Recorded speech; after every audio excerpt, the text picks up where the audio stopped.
Assalamualaikum.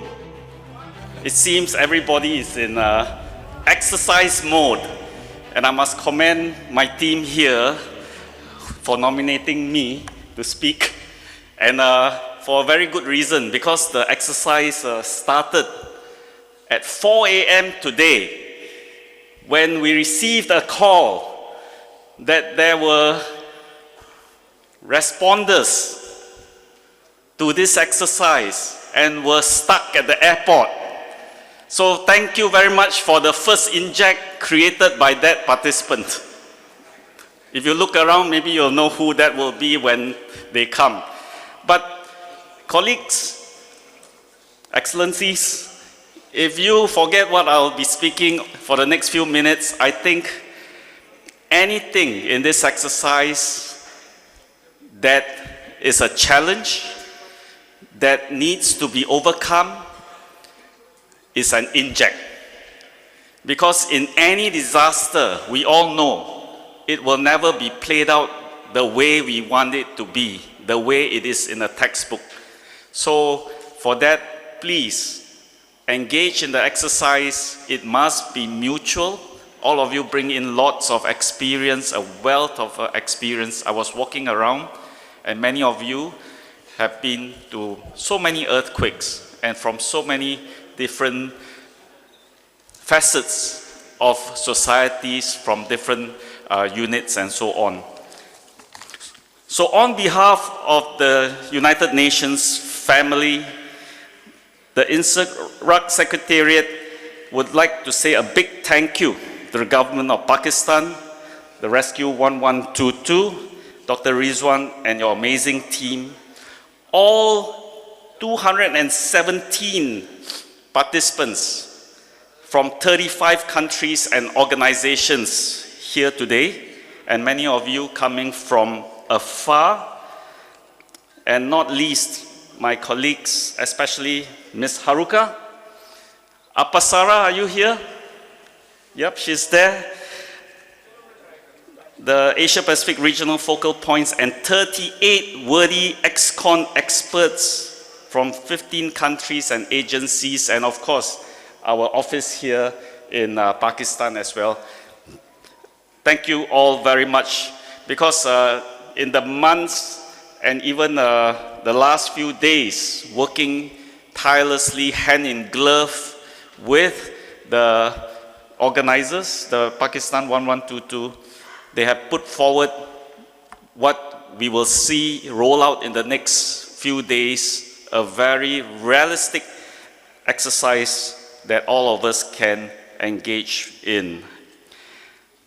Now, in short, the objective of this ERE week, and in consultation with the co-director, with the Secretariat, Dr. Farhan, here, is that this exercise will be to train as we will operate. To train as we will operate, and to be better prepared when we respond to the next big one. We will be running through, and we want all of us to comply with internationally accepted standards for humanitarian response. INSARAG was established in 1989, as most of, or all of us will know, and that was because of the chaotic response way back in Armenia, and then in even 85 was the Mexico City earthquake.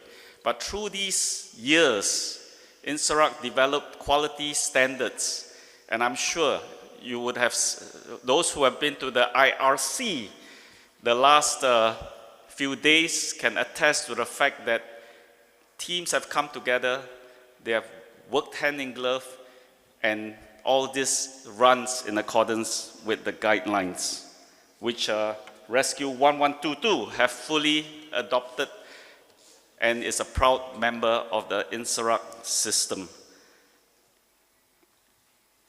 Now, I would like to also mention that this week is all about collaboration and not a competition. Can I have a show of hands? Who participated in the IRC the last few days? Where? Okay, great. And all of you are winners.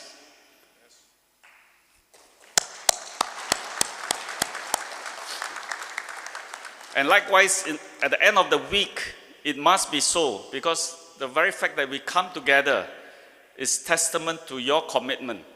And what I want to also say is, as I was walking through, a team came up to me and said, we are hoping to be a member of INSARAG.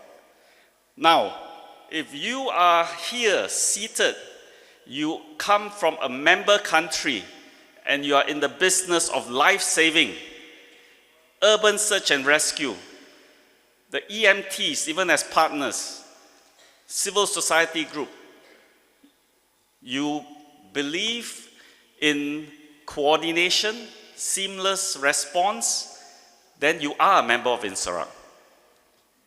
You are a member of INSARAG. It's not just about classification, okay?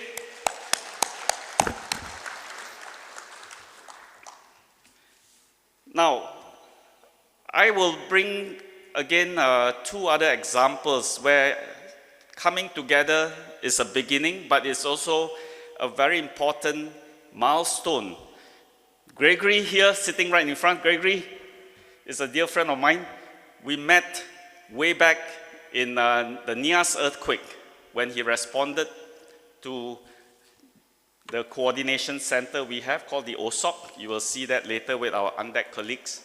And that was way before the UCC. And very clearly, through the years, we have responded together.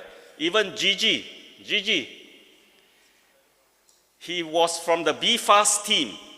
And today, he's one of the senior representatives from the EMT, from the WHO. So this is the sort of network we are talking about. We are coming together, putting a face to a name, so that when disasters happen, we can immediately work together to save lives. That is the strength of INSARAG. And I will really encourage every one of you to come together and build up this friendship, this relationship.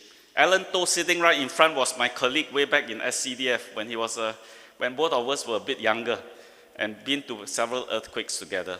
So putting a face to a name is truly critical in a response. It's not how much medals you have received in the past, but coming together and working in accordance to globally accepted standards. And through the course of the next few days, the ExCon team will be facilitating this process. We will want to adopt compassion and kindness, because that was one of the ethos left by our former USG, Martin Griffiths. He has always advocated that we are helping the people in need, but let us also be kind to each other. No one is greater than another because of rank. We are all equals, and we all have the same goal. So that is already a strong starting point.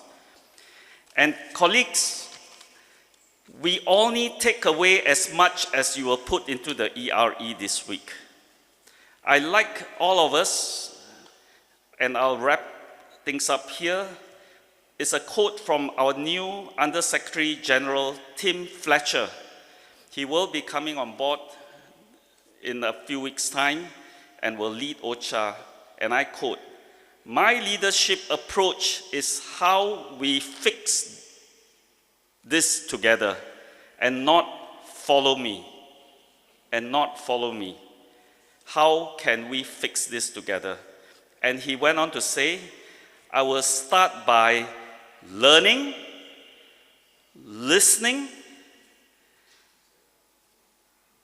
to each of us as colleagues, as participants, as ExCon, as exercise directors. We will learn, we'll listen to the authorities and communities, and most importantly, the people we serve. unquote. So the ex-cons will not be I say you do, but how we can get the task done together. Thank you.